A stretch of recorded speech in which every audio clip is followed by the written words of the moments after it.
My name is Mchineri Pichinyanganya. I'm the Member of Parliament for Kadoma Central constituency.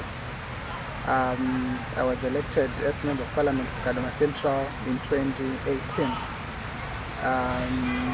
Having served in Kadoma City Council as the Deputy Mayor from 2008 to 2013, then as the Mayor from 2013 to 2018. And thereafter I attained the aldermanship status. Before the delimitation exercise, Kadoma Central constituency had 13 wards, but after the delimitation, 2 wards were transferred to Chakari constituency, that is Ward 7 and Ward 13, because they are at the periphery of the constituency. Kadoma basically is a mining town. It has Rhodium mine, though it is located in Msheshe constituency, but we take it as a mine that is in Kadoma. Kadoma is also a textile town because it has the deft-whited textiles, though it is closed. It used to have Berina textiles, though it is closed as well, but the one that is operational is Kadoma Textiles, which is just outside the city. See, the major challenge that we are facing as a constituency is the issue of load shedding. Then there is also the issue of water supply, which is also being worsened by the power cuts, because for water to be pumped from the dam to the treatment works, then from the treatment works to the residential areas, it needs electricity. And the issue of sewer blockages is also another major challenge that we are facing. It is also being worsened by the unavailability of water, because flushing systems require water. Another challenge is also of unemployment. The major companies that I have spoken about, like Kadoma Deft-Whited, it used to be the major employer, but it was closed around 2007. Though there are talks of it being reopened. Dairy Board, we used to have CSC, we used to have Dairy Board, all those have closed. So the major source of employment is informal, which really people cannot sustain on. I'd forgotten the issue also of drug abuse. Yeah, the Mutoriro issue is really affected our youth as Kadoma. I can say so far, for me, I can say I've achieved what the people voted for. They voted me for to represent them in Parliament. Though people have got their own expectations, I can say the major challenge is people do not really understand the role of an MP. They confuse the role of an MP with that of a councillor. They expect to see the MP in the streets almost every day, which is totally wrong, because once a person has been elected as a Member of Parliament, their major duty is to represent the people in Parliament. So Monday to Friday, MPs will be in Harare, in Parliament, making laws and representing their constituencies. We are expected to hold feedback meetings as to what to be transpiring in Parliament and updating people on policies that the government will be coming up with. Yes. So in as far as that is concerned, the representative part, I can say I have done very well, because I have contributed much debates, be it on bills, be it on national issues, yes, be it even presenting the challenges that the constituency is facing in Parliament. And also I have done some projects within the constituency, development projects using the constituency development fund. We have managed to fence the Rimuka maternity clinic. We have also managed to solarize a number of balls, 6 balls within the constituency.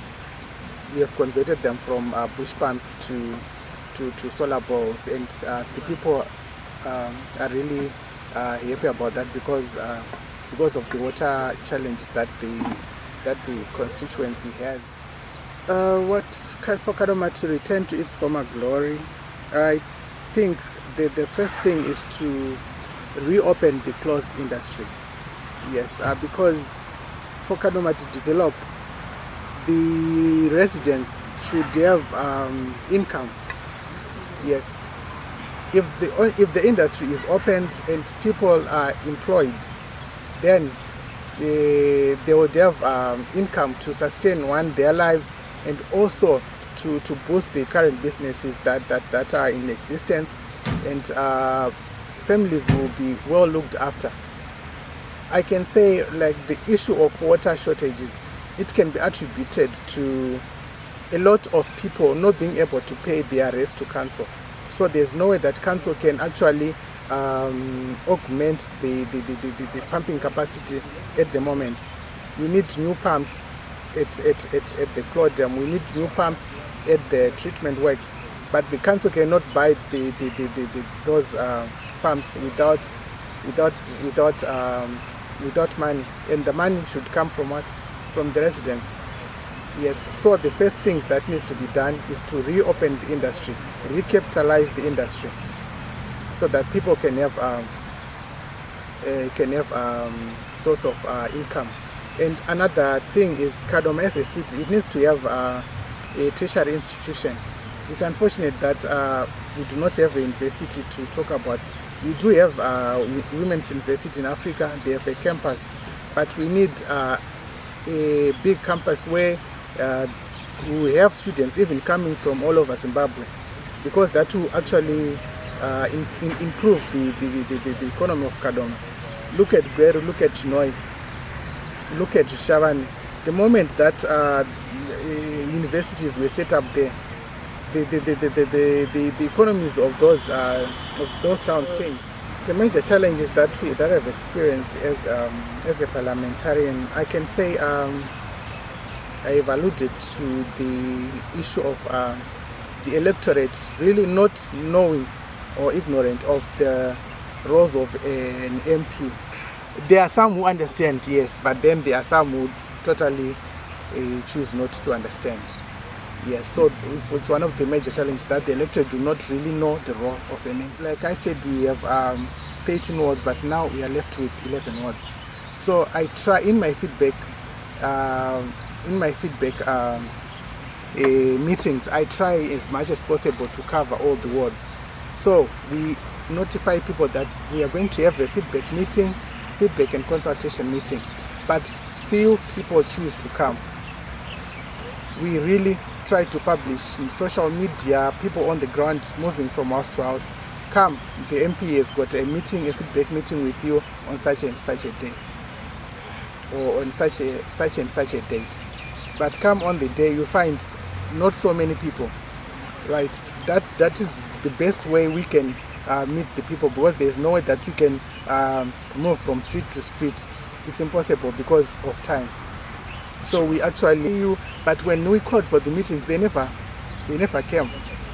So it's one of the challenges that we face as members of parliament, right? Another major challenge is that of polarization.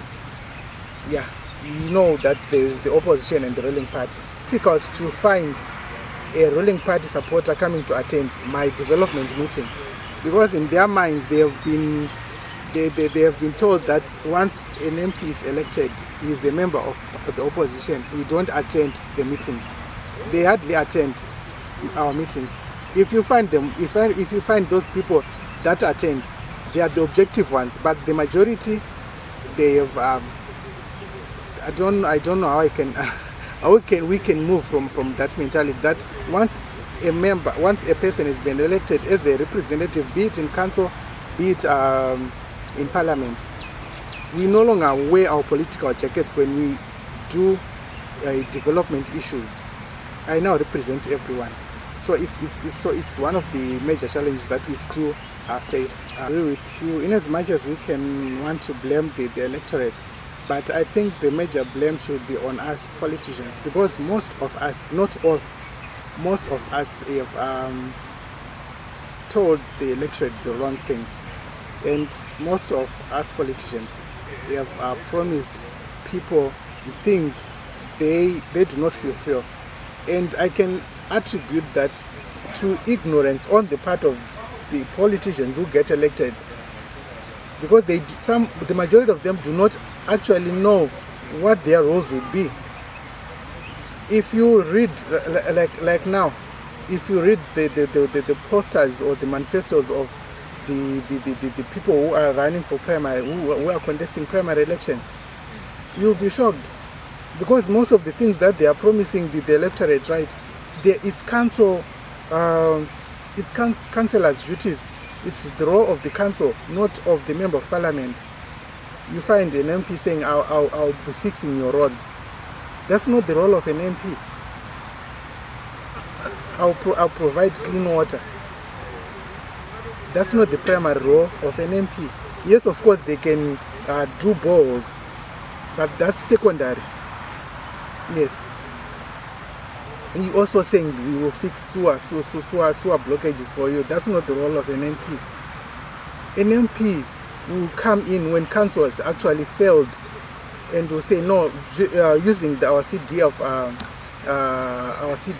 then maybe we can buy pipes to fix these portions. But actually, that's not the role of the MP. The role of an MP is to legislate, have an oversight over the executive, and also facilitate a development within the area in their areas using the constituency development fund, right? Suppose the CDF never comes, what would the MP do now when he has promised that is going to provide potable water, is going to fix roads? So actually those will be lies. So the role of an MP, like I've said, is to represent the people in parliament, take the problems that the constituency is facing, and putting the responsible ministers to task to solve those issues, and to make laws, and to monitor how the government is doing. That is the executive. I'm seeking re-election. Like I have said, I have done much. And besides development, those development projects that I have done, like I have said, besides those development projects that I have done, I have this constituency at heart.